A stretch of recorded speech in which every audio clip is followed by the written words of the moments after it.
उपासना कशी करायची?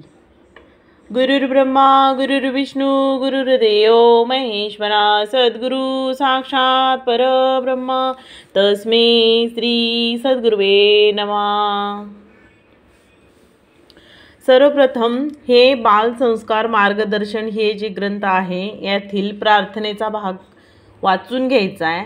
त्याच्यानंतरनं 7 स्मरणिका करायच्या आहेत. त्याच्यानंतरनं बालसंस्कार मार्गदर्शन हे जे ग्रंथ आहे यातील 14वा अध्याय वाचन करायचा आहे.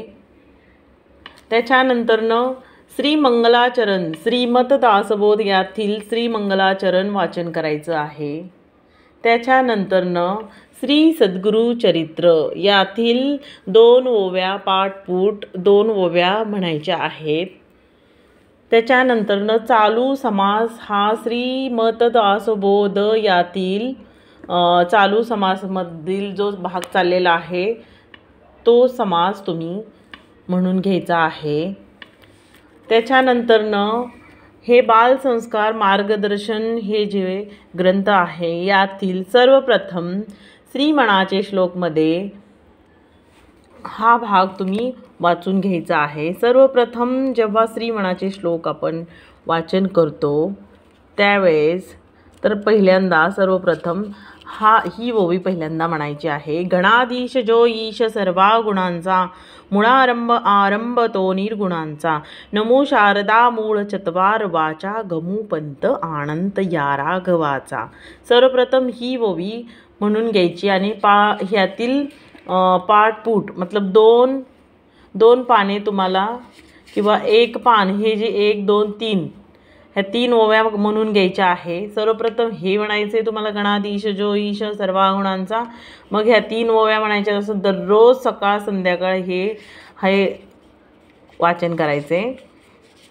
मग त्याच्यानंतरनं ज्या ज्या स्थळी हे मंजाय माझे त्या त्या स्थळी हे निजरूप तुझे मी ठेवितो मस्तक ज्या ठिकाणी तेथे सद्गुरू तुमचे पाय दोनी असं म्हणायचं आहे. आणि स्वतःला प्रदक्षिणा घालताना लास्ट जेव्हा 7 भागाची ही उपासना पूर्ण कंप्लीट होती तुमची त्यावेळेला तुम्ही याणी काणीच पापानी जन्मांतरच कृतानी ताणी ताणी विनयशंती प्रदक्षिणे पदे पदे हे असं 3 वेळा स्वतःभोवती फेरी मारून आणि ही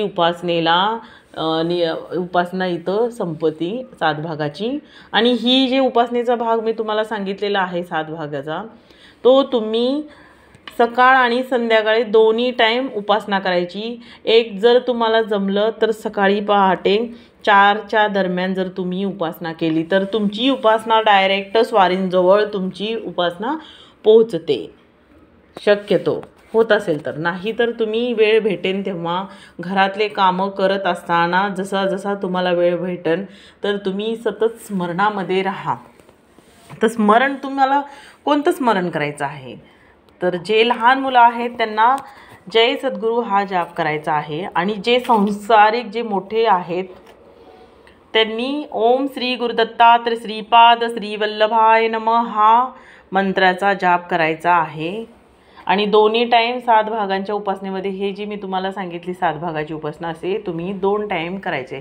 एक सकाळची 4ची उपासना जर तुम्ही केली आणि संध्याकाळची 4ची उपासना केली तर तुमची उपासना डायरेक्ट स्वारींजवळ पोचते.